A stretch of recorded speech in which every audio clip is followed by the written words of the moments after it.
दिल्ली का मेहरौली इलाका इन दिनों श्रद्धा मर्डर केस की वजह से सुर्खियों में बना हुआ है।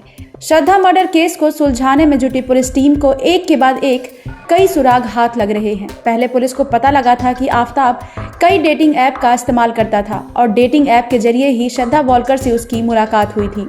अब पुलिस को जांच में ये पता चला है कि आफताब की श्रद्धा के अलावा कई और लड़कियों से भी दोस्ती थी। इनमें से ज्यादातर लड़कियां डेटिंग ऐप्स के जरिए ही आफताब के संपर्क में आई थी। सूत्रों से मिली जानकारी के मुताबिक पुलिस को आफताब की श्रद्धा के अलावा कई महिला मित्रों की जानकारी मिली है। इतना ही नहीं, जांच में सामने आया है कि वो पिछले कुछ समय में ही कई सिम का इस्तेमाल कर चुका है। श्रद्धा की हत्या के बाद आफताब ने अपना पुराना mobile phone online company OLX पर बेच दिया था। पुलिस इस फोन को रिकवर करने की कोशिश में जुटी हुई है ताकि उस फोन से कुछ जानकारी मिल सके। दिल्ली पुलिस के मुताबिक श्रद्धा वॉलकर और आफताब पूनावाला की मुलाकात बम्बल डेटिंग ऐप पर हुई थी, लेकिन ये एकमात्र डेटिंग ऐप नहीं है जिस पर आफताब एक्टिव था, बल्कि ऐसे कई डेटिंग प्लेटफॉर्म मौजूद हैं जिस पर आफताब एक्टिव था। दिल्ली पुलिस को शक है कि श्रद्धा की हत्या के बाद भी आफताब दूसरी लड़कियों के संपर्क में आया था। अब पुलिस इस मामले में सबूत इकट्ठा करने में जुटी हुई है, जिससे आफताब को इस मामले में दोषी ठहराया जा सके, जिससे श्रद्धा की हत्या की सही वजह का पता लग सके। इस मामले में पुलिस किसी एक एंगल में बंद कर केस को नहीं देखना चाहती, बल्कि उन सभी पहलुओं को टटोलने की कोशिश की जा रही है जहां से श्रद्धा की हत्या की वजह पता लगाई जा सके।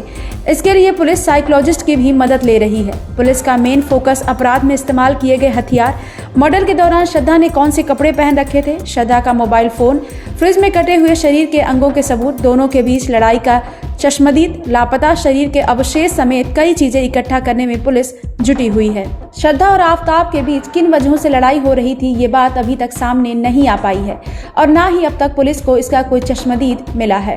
दिल्ली पुलिस इस मामले में टेक्निकल एनालिसिस की भी मदद ले रही है, जिससे ये पता लगाया जा सके कि श्रद्धा की मौत के बाद आफताब किन लड़कियों से मिला था और उसके फ्लैट पर कौन कौन सी लड़की आई थी।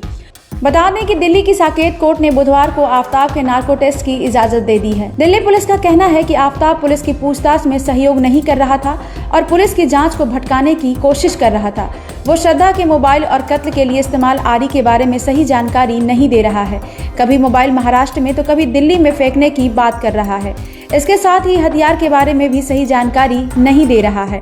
आइए आपको बताते हैं कि 18 मई 2022 की रात को किस तरह से श्रद्धा का मर्डर किया गया था। इसका पता लगाने के लिए दिल्ली पुलिस आरोपी आफताब के साथ मर्डर वाले फ्लैट में पहुंची। यहां पर क्राइम सीन को रिक्रिएट किया गया। पुलिस की माने तो मर्डर वाली रात श्रद्धा और आफताब के बीच जमकर लड़ाई हुई थी।